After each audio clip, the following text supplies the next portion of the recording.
Hey, welcome everybody. Nitzan Mosery here, the traveling investor, and welcome to another traveling investor live stream show where you get to master your mind, body, and wallet. And I'm your host, Nitzan Mosery. First, I want to say thank you to all our sponsors who were able to come and help us continue the show where we go out there and we educate people. We motivate you, give you the passion, the tools, everything you need to become successful in real estate. You know, our tagline is master your mind, body, and wallet. So I love to bring on guests that have gone through a lot of challenges and obstacles to become successful. And it doesn't matter how old you are. You could be a 15-year-old, you could be a 75-year-old. If you went through challenges in your life and you went through hardships and you were able to overcome them and become successful, we want to talk with you. And that brings me to my next guest today. Today, my guest, his name is Bailey Kramer. Okay, Bailey is a 19-year-old guy, all right? Or I should say he started investing when he was 19 years old after reading Rich Dad, Poor Dad in his college dorm. He's an entrepreneur, podcast host. He's a podcast host, and he's based out of sunny Orlando, Florida. You know, since then, Bailey's focused on acquiring properties using creative financing strategies. And we're going to talk to him to hear about what kind of creative financing strategies he's used so that you can go out there and do the same thing. Bailey also co-founded an off-market real estate lead generation company that serves investors across the nation called Property Dogs. In his free time, Bailey enjoys traveling, playing sports, and eating delicious foods. So without further ado, I want to welcome Bailey Kramer. Bailey, how you doing today? Hey, Nitzan. Super excited to be on. I'm doing well. How are you doing? I'm doing fantastic. Thanks for being on the show. I know you're super busy doing all these things, eating some good food, playing sports, traveling. So, you know, let's start quickly. You know, why don't you do me a favor, share with our listeners who Bailey was, you know, when you were 19 years old, you know, in your dorm. What was your mindset behind picking up a book called Rich Dad, Poor Dad?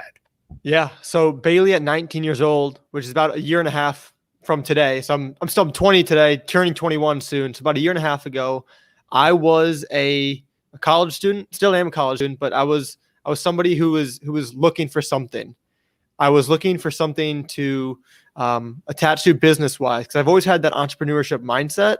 But I was just searching as to what can I actually take my entrepreneurship passions with and align it with. So that's kind of who I was early college days, of just seeking, trying to find what I'm passionate about. And then that's when it led to, like you said, the Rich Dad, Poor Dad book that I picked up and learned a little thing or two about real estate. Mm-hmm. That's awesome. You know, not many people 19 years old living in a dorm are thinking about that, right? You know, I mean, I remember when I was 19 and, you know, or in college in my dorms, and I definitely wasn't thinking about my future and what I wanted to do and the passions and whatnot. So that's fantastic that you're able to do that at such a young age. You know, you're kind of setting yourself up for the rest of your life by starting so early and starting in an industry that can create cash flow for you, passive cash flow, you know, as you grow. So that's fantastic. So you're still in college, you said, yeah? Right. Still in college. I just finished my junior year, so I'm officially a senior, and I have one more year to go. Okay. And what do your friends think about all this, you know, real estate investing and whatnot? Yeah, well, at first they were definitely like, "Oh, this is some kind of get rich quick scheme," or because I'm watching all these YouTube videos and a lot of these loud social media guys, which they might be promoting the get rich quick scheme, which is not what I'm chasing and not what I'm interested in. But then once I said, "Hey, I just got my first property," they were like, "Wait, what?" I thought you were kind of just, you know, talking, doing a lot of talking and learning, but not really going to go anywhere. So when I got that first one, they were like, "Wow, this is actually pretty legit." And then I got a few more, and they're like, "Okay." Then it was kind of more normalized, but still they didn't fully understand what I was exactly up to.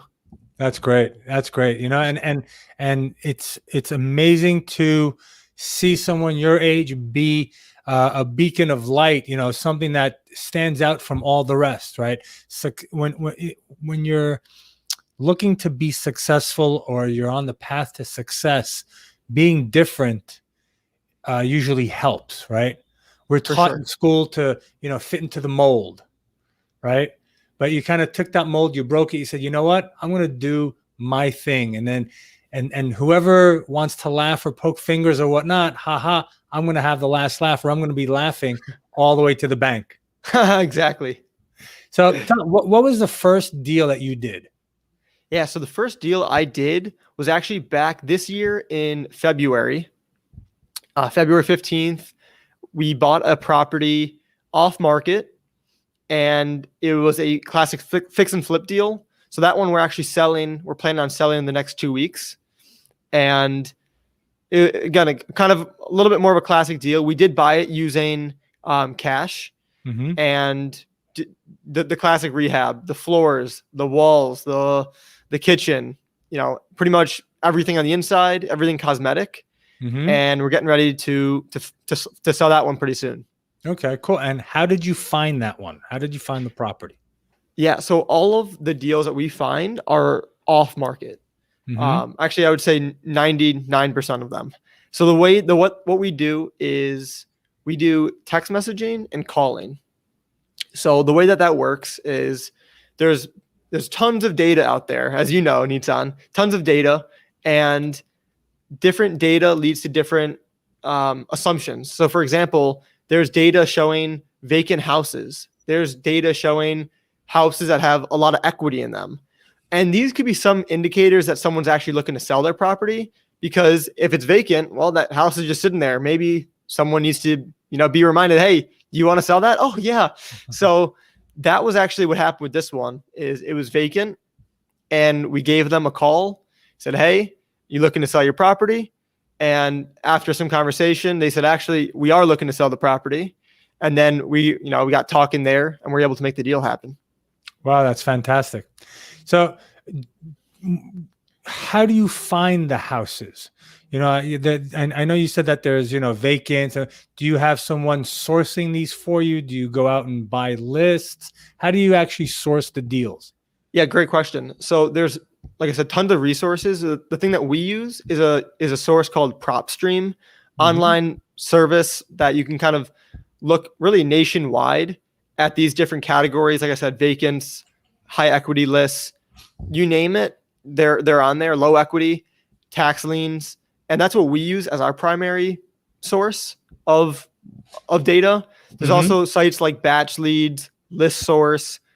You can even go to your local courthouse and ask them for records. I haven't done that. So, and there's a lot of ways to get them. PropStream's just a subscription service that pretty much does all the heavy lifting for you. You just have to tell them where you want it and what you want, and they'll hand it right to you. Oh, that's awesome. That's fantastic. So it's kind of, you don't have to really go out and search for the properties. You're getting a list that you're, with your specific criteria that you're looking for, and the specific, I guess, zip code, and what kind of house you're looking for, what kind of terms or whatever that was going on with the house. And then you just start marketing to them, right? Exactly. That's awesome. Once one of my mentors told me, we're not in the real estate game. We're in the marketing game. Our product is real estate. Right. 100%. 100%. That's awesome. So you also started this company called Property Dogs, right? It's an off-market lead generation company. So tell us more about that. Exactly. So what happened was, in the beginning, how I first got into it all is so I'm part of this mastermind group. And it's just basically a group that like-minded people, networking, doing deals, the whole thing. So there's somebody in our group who said, hey, Bailey, I've been in real estate for 20 years now. I have the fix and flip thing down, but market's crazy right now. I can't find any deals. So I was like, all right, let's do some lead gen. And that's kind of how we end up partnering together. So we looked through every single lead gen strategy: pay-per-click, direct mail, text messaging, voicemail drops, all door knocking, all these different strategies that you could do. And we thought, which one do we want to go after? Because we could have been researching for months, but we said, after some digging, we said, all right, let's try this text messaging thing. I've never heard of it before I started researching, and it sounded kind of cool. So we basically started building our system for ourselves with the text messaging and the calling. And once we had a system that was pretty down pat and we were getting results from it, we said, okay, why don't we do this for other investors? Because all the investors around us were like, how are you guys getting deals right now? Everything's overpriced on the market, number one. I don't have time to sit at my desk all day to cold call. How are you guys doing it? So we decided, all right, let's bring in, we started with one person and we slowly built it up, and we're still building it now. And that's how it started. Yeah. That's amazing. That's fantastic. So, okay. So let me ask you this. For someone starting out, it could be a college kid, could be a high school kid, could be, 40, 50-year-old person, 60-year-old person. What would you say would be, one of the first couple of things that they need to do when they want to get involved in real estate? The very first thing is to get a baseline education. And that baseline education can come from books, can come from podcasts, can come from webinars, everything free. You just kind of consuming information and getting just an understanding, so that if you talk to somebody who's in the business, you could actually have a conversation. And if he says a term, it's not like, I've never heard of that in my life. As long as you kind of get some of those terms and you're a little bit comfortable with it, that's what I mean by baseline education. I'm not talking like a 4-year degree. Just for me, it took 2 to 3 months, and it might have even taken less, but I was just doing podcast after podcast, book after book. And after a little while, I was like, okay, I understand it. You buy a house, you fix it up. Obviously, there's a lot more to it, but just that baseline. And then after you have that education down, the next most important piece is that networking piece. It's not about really what you know, because you already have that baseline education. It's really who you know, in my opinion, that's going to bring you to the next level. Got it. That's awesome. Yeah. Education, getting yourself educated is super important in the subject that you want to become the expert in. Yeah. Right. Like you said, learning the language, learning the terminology, the little nuances of every different type of property and so forth. So let me ask you this now. Do you buy properties in your backyard? Do you go out of state? And if you go out of state, how do you manage those fix and flips that you're out of state? Great question. So like I said before, I go to school down in Florida. My family does live in Wisconsin, and that's actually where I'm at right now. I'm in Wisconsin. Okay. And my partner, the one who I said we started a lead gen company, and that's who I've been investing with, he actually lives in Illinois. So, which is only about an hour and a half away from me in Wisconsin. But most of the year I'm down in Florida at school. Right. And the properties we're investing in are in Illinois. So the fix and flips and the rental property as well, all technically long distance when I'm in Florida. When I'm in Wisconsin, it's a little bit closer. But the way I'm able to do that, and the thing I said before is with the networking piece, is my partner is the one who all these properties are in his backyard. So it makes it a lot simpler, where it's not like if something goes wrong, I have to immediately fly. If a pipe breaks, he's a few minutes away. He can drive there. Right. So that's how we're able to get over that hurdle. Okay. Very good. And so do you ever get looked at and say, oh, you're too young to be in real estate, or, I can't really take you seriously because you're so young? Has that ever happened to you? It has never happened. And I think that's one of the things that I was super nervous about in the beginning, especially when I was in like that middle learning phase where I couldn't really have a great conversation with somebody because I wasn't fully educated. Everything was like, I felt like I was like looking up at these like huge monsters, and I didn't, I thought everyone was going to look at me and be like, dude, you're 19. Because at the time I was 19. And when I told people that, I only got positive reactions. I haven't gotten anybody who says, oh, dude, you're 19. You can't do this. I had some people who took me maybe a little bit less serious and underestimated my abilities, but no one who flat out said, dude, you can't do this at 19. You can't do this everything that I got was super positive, which was really refreshing, especially after me being super nervous. And that's a big limiting belief that most people have that are my age, a little bit older, maybe a little bit younger, is they're like, I can't get in this because I'm so young. That's the mindset shift that needs to happen. And just know that I think it was actually an advantage for me being so young to get started than being older. So at first I was scared about it, but then now I'm like, wait, I'm very lucky that I'm this young starting out. Oh, absolutely. By the time you're 25 years old, you could be set for life. Right. have nice passive income, have a nice net worth because of the properties that you own, and then go out and possibly even help other college kids go out and start building their wealth while Right. they're in college. Right. Exactly. So that's a positive thing you have behind you. And I like what you said about the mindset, right? How important is mindset in your business? Oh, mindset's everything. Mhm. Starting from even just the mindset to get started and start networking with people. You have to have that mindset that you can, that you're that you that even that you know enough, that you feel confident enough. Because it takes confidence to message somebody on Bigger Pockets or LinkedIn or Facebook or whatever and say, "Hey, would love to chat with you." It takes a lot of courage to do it. And once you do it, you get a lot more comfortable with it, just like anything else. But mindset, it never stops as well, because Mhm. right now, I'm in the mindset where we're investing in single family properties, and then each property we buy that's worth more money, I get a little bit nervous about it. Because we've typically been buying in the range of, we'll call it 150,000 is like the average price, and now we're buying a deal that's 800,000. So the mindset is always expanding, and so we're going to buy that property, and then I'm sure before I know it, it's going to be a 1 point something million dollar property, and that's going to be nerve wracking. So the mindset's always needs to be strong, and I think the most important thing with that is who you're surrounded with, because Right. they're able to help you and push you and keep that mindset strong together. That's awesome. So let me ask you this. So do you still go out and party with your friends, or are you just focused on building your business? So I've never been too much of a partier, but it is tough finding a little bit of a balance.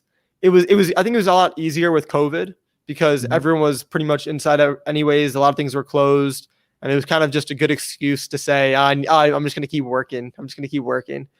So it's tough to find the balance for sure, because I like working, but I also know how important it is to have fun. Although I Right. think working is like super fun, it is a balancing act that I'm constantly going with, and that's why weekends I like to shut off and hang out with family, friends, have that type of fun, and then during the week I'm pretty locked in. Right. That's the beautiful thing about doing real estate, about being involved in real estate, having your own company, is that if you do it correctly, right, and you find that balance, you can create a business that will revolve around the lifestyle that you want.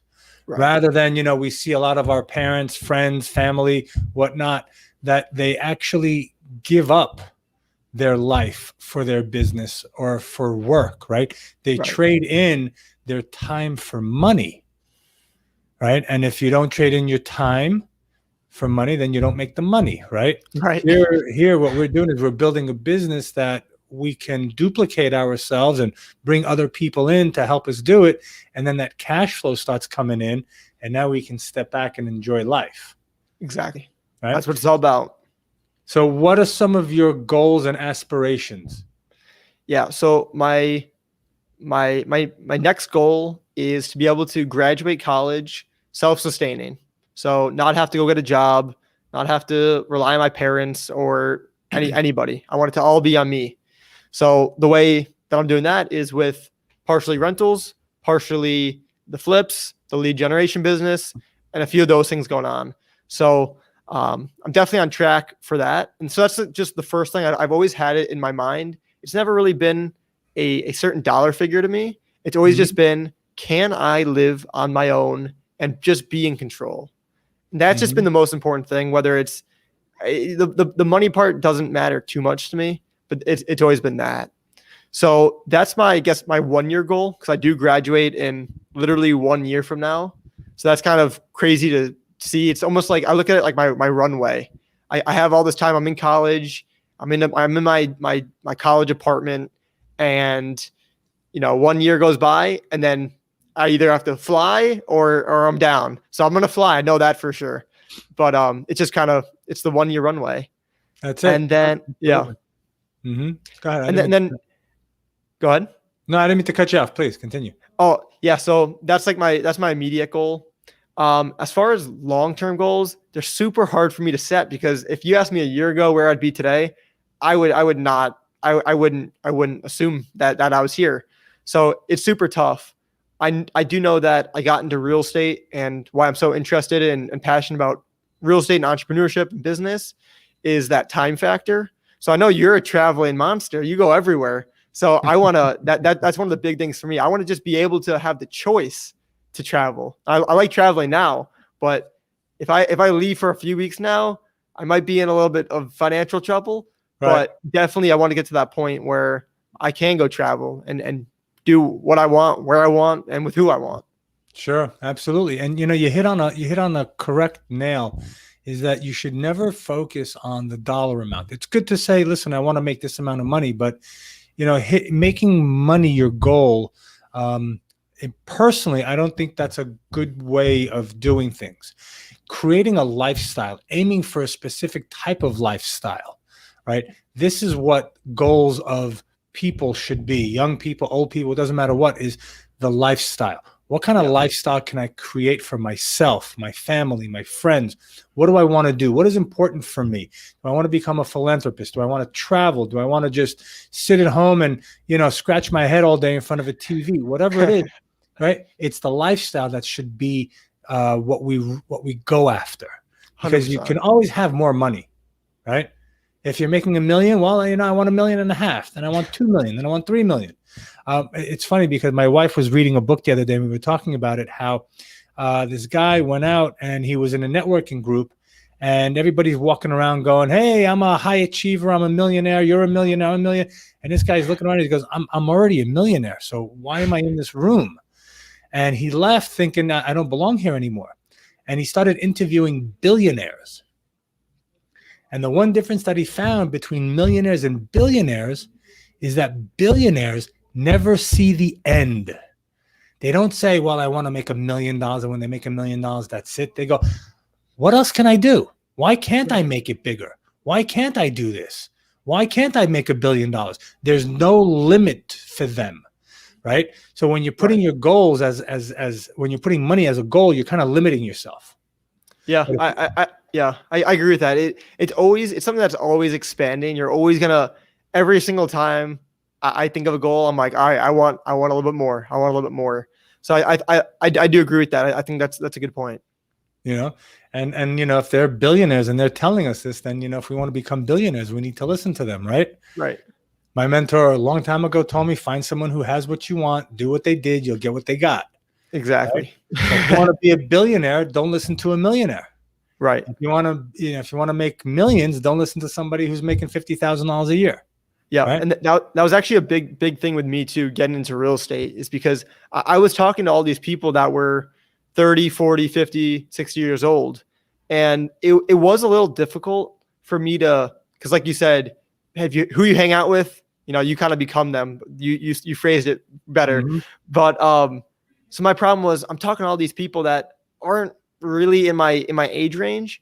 I finally found somebody, I connected with somebody who was just 2 years older than me and was basically just a few steps ahead. So I think that was big for me, is find somebody who's actually a few steps ahead of you, and you can kind of follow them, and it makes more sense. If I'm following someone who's been in the business for 20 years and trying to replicate with it, you definitely learn a lot. I've learned a ton from people who've been in the business for a long time, and mistakes, especially those big mistakes that they've made. But as far as those little nitty gritty, I just did this last year, whether it's like a house hack or something on a smaller scale, that's definitely been a huge help for me as well.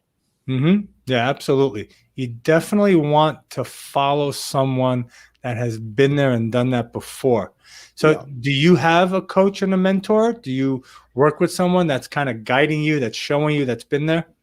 Yeah, I do. And even just in the year and a half, it's been almost not that I outgrow my mentor, but I learned something new that kind of makes me, they give me a lot, and then I'm ready to learn a little bit more, that something that they don't have. So in the beginning, like I said, I was networking with this guy named Kyle Marcotte. He was 21 at the time. I was 19 at the time.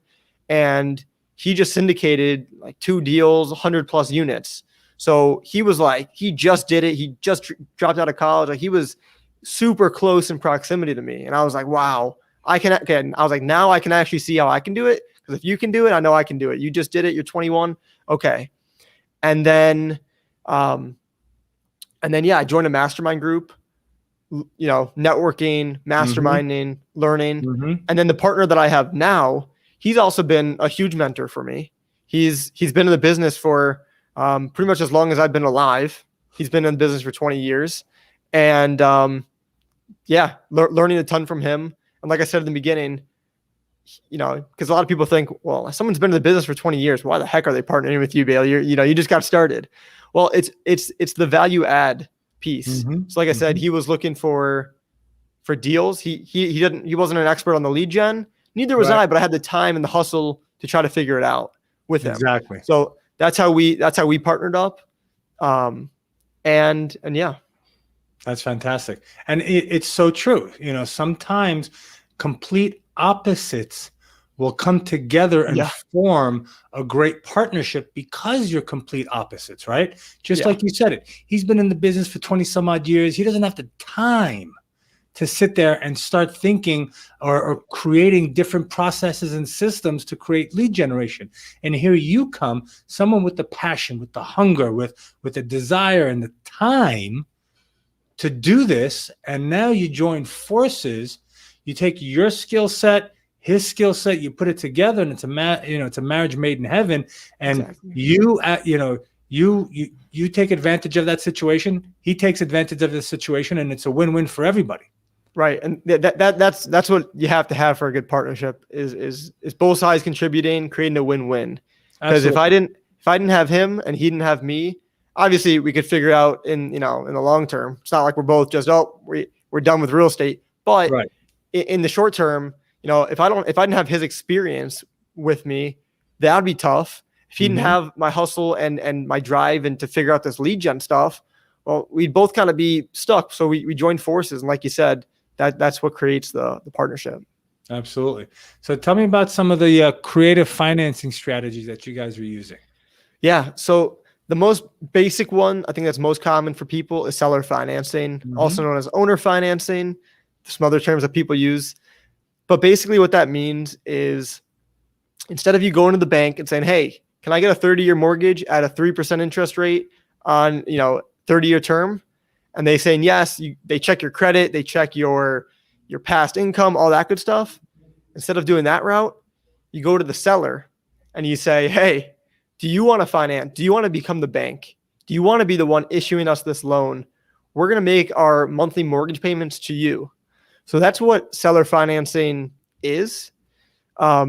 We've done quite a few deals now using seller finance. That $800,000 house that I'm talking about, that was seller financed. So that one, just to kind of break down the numbers, we were able to get 10% down.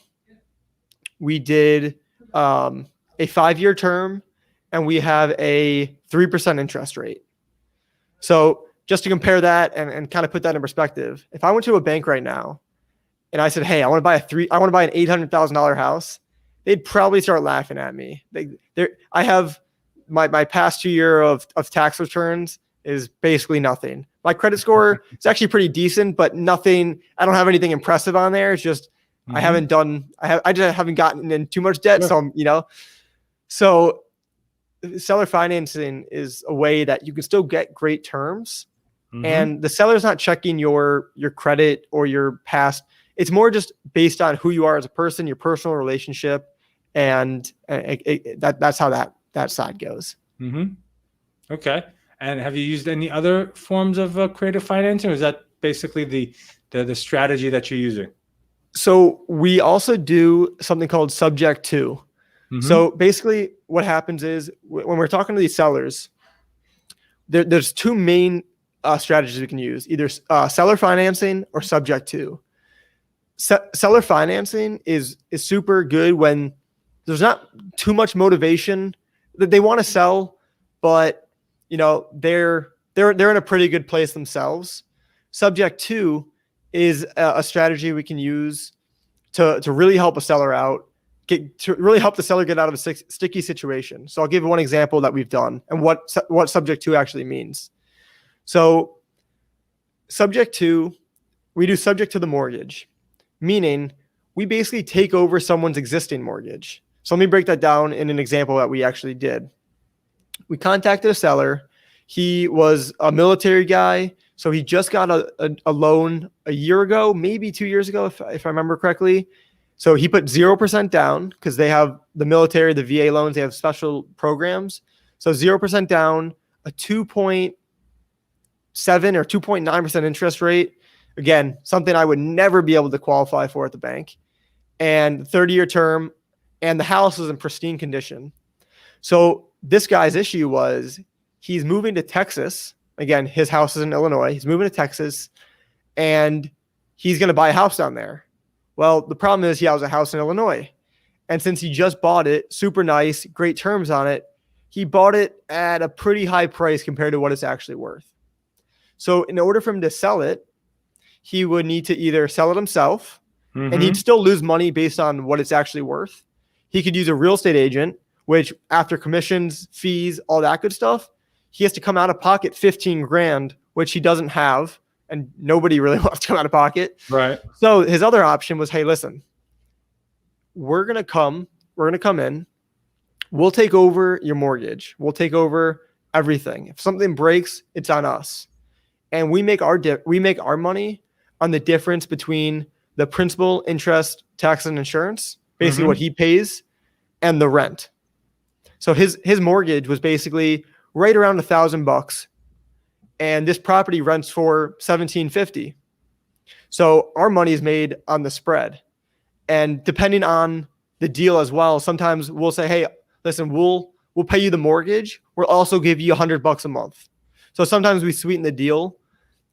This one in particular, can't remember I don't think we sweeten the deal, maybe $100 a month, but it's a way that we're able to get in. We're making the cash flow. The cash flow between $1,000 and $1,750 is $750 before, of course, expenses. So knock that down a few $100.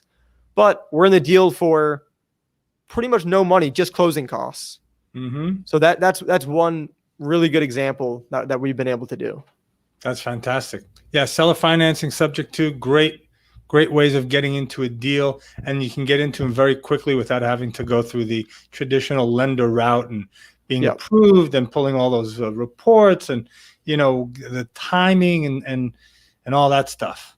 Right. That's 100%. Fantastic. That's fantastic. Well, Bailey, when you're having a good time flies. Right. How can people get in touch with you if they want to learn more about, your property dogs and learning about how to get involved in real estate? Yeah. Best way, reach me on Facebook or Instagram. Just look up my name. I'll pop up.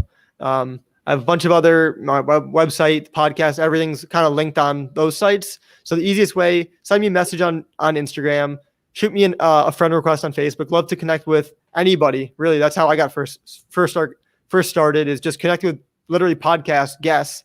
So reach out, love to connect and help any way I can. Awesome. Hey man, thanks so much for being on the show. Keep kicking ass, taking phone numbers, show everybody that, it's okay. You can be 20 years old and make and build your empire. Way to go. Full power, more power to you. Appreciate it, Nitzan. And travelers, thanks for being on the show. We'll see you next week somewhere on Spaceship Earth. And remember that next week, our live stream, May 20th at 3 p.m. Eastern, is going to be with investor and author Lane Kawaoka. And again, I'm still doing my $7 perfect money raising system, which is happening now. So if you want to learn how to raise millions of dollars and buying multifamily using other people's money, I'm sharing that information with you for only $7. That's it, just $7. And you're going to get exactly step by step everything that I do, what I say, how I say, my slide deck, all of that to raising money. So get it now. I'm also now doing buy one, get one free. If you join my group coaching call, it's only $36. It's a month That's $9 for a Friday half-hour session, 45-minute session with me. You get to ask me questions and work on your business together. That's worth millions of dollars, and it's only $36. And if you buy one now, you can get a second month for free. So until next week, I'm Nitzan Mosery, the traveling investor. Travel well, travel safe, and I'll see you somewhere on Spaceship Earth. Take care.